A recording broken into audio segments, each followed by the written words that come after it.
Hey guys, now that Minecraft 1.18 is finally here, we're going to take a look at some mods that you can play with right now if you're on Fabric. I'll have a similar video soon for Forge, and I'll keep you guys updated on which mods make it to the latest version. Illuminations will add lots of new glowing particles to the game, and it's client-sided so you can use it on servers too.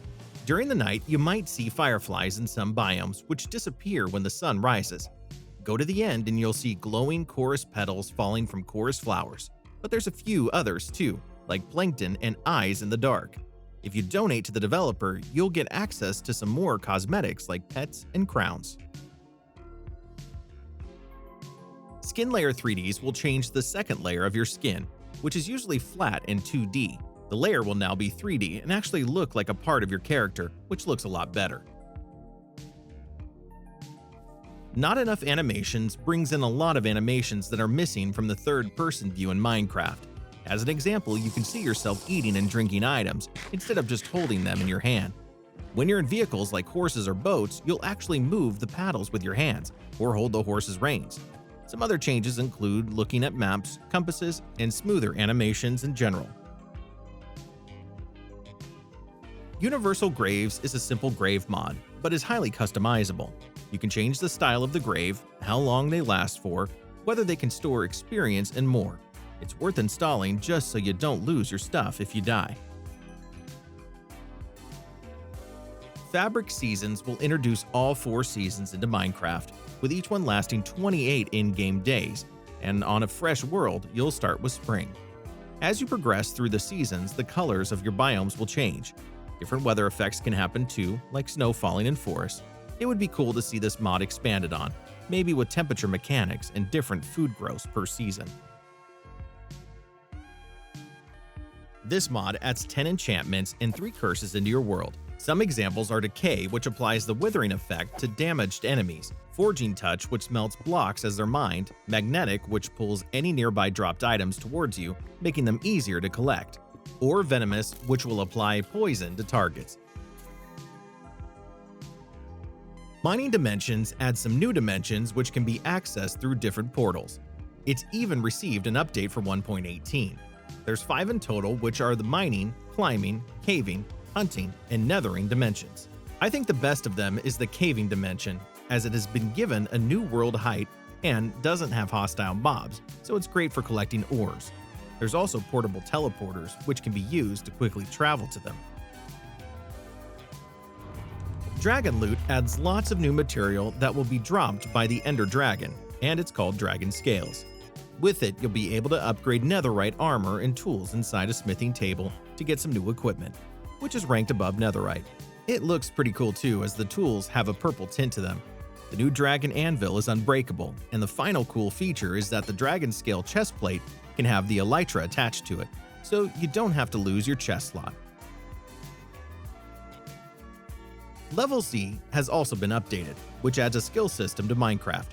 By pressing K, you can open up the leveling panel and learn about each skill.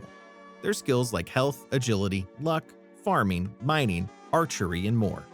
As you earn experience in-game, you'll be able to spend it on skills, which will mostly allow you to interact with different blocks or wear different equipment. It's really going to expand the length of your gameplay. Immersive Portals will allow you to see straight through portal frames when they're activated. That way you can see what's on the other side and whether it's safe to go in.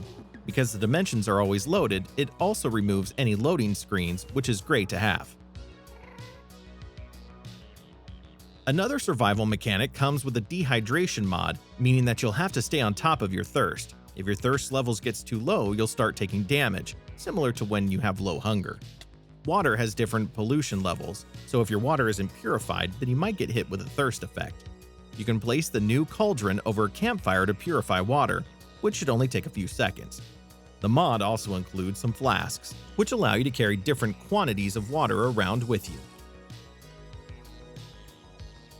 There's also EnvironmentZ, which is all about body temperature instead. If you spend too much time in the cold, then you'll get frostbite and start to take damage. You can keep yourself warm by using heated stones, which can be warmed up in a furnace. Or there's a new set of wolf pelt armor, which helps too. If you want to carry on wearing your regular armor, then you can use polar bear fur to insulate it. Likewise, if you spend too much time in hot places like deserts, you might have to remove your armor to cool down instead. The Hookshot, which I mentioned in my recent Fabric RPG video, is also available. The recipe requires 2 redstone blocks, a piston, 2 iron ingots, a chain, and an arrow. When you hold the Hookshot and right-click, a chain will fire and connect to the first hit block, pulling you towards it. But by taking it into the smithing table, you can apply different upgrades which can increase the range, allow it to glide through water, or even teleport you instead. Icarus introduces lots of wings into Minecraft, which all require the elytra in their crafting recipes. They look really cool on the player's back, and because they use the trinkets chest slot, you can wear them with armor too. They're a lot better than the elytra, as they don't need firework rockets for momentum.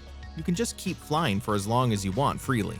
The only downsides are that it costs hunger to fly with wings equipped, and you'll fly a bit slower if you're wearing armor. Iron Chests is one of Minecraft's oldest storage mods. It just adds some new tiers to chests, with each one having more storage than the previous tier.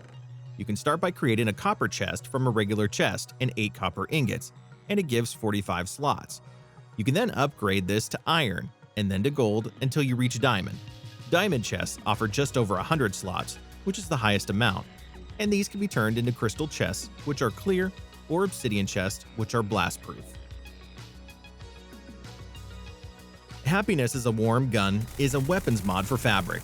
To get started with it, you should craft the gun table from 3 planks, 3 stone slabs, 2 iron bars, and a gunpowder.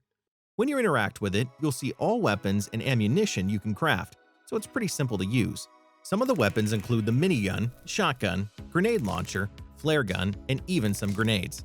By having a villager interact with the gun table, they'll turn into a gunsmith and sell some stronger weapons. Some new mobs are the Spy and Merc, who are new variants of Illagers, but if you go into the Nether, you'll find the Techno Demon.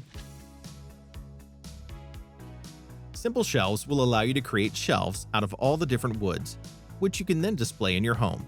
They'll only cost 3 planks and 2 slabs to craft, so they're really cheap. Items can be placed on the shelves for decoration or quick access, but if you use the new redstone books, then a redstone signal will be emitted when it's placed on the shelf, which could make for some cool secret rooms or bases. Quartz Elevator is inspired by OpenBlock's Elevator for Forge. An elevator block only requires a quartz block and ender pearl, but you'll want to craft a few. When you're standing on an elevator block, you can jump to travel to any other blocks above it. Likewise, you can press crouch to go down instead, so they're a good alternative to ladders. Repurposed Structures is always a must-have in your world. It adds dozens of structures, which are mostly variants of existing ones. As an example, there's 11 new village variants, which are all different designs depending on the biome they spawn in. The same goes for lots of other structures too, like mansions, witch huts, pillager outposts, shipwrecks, and mine shafts.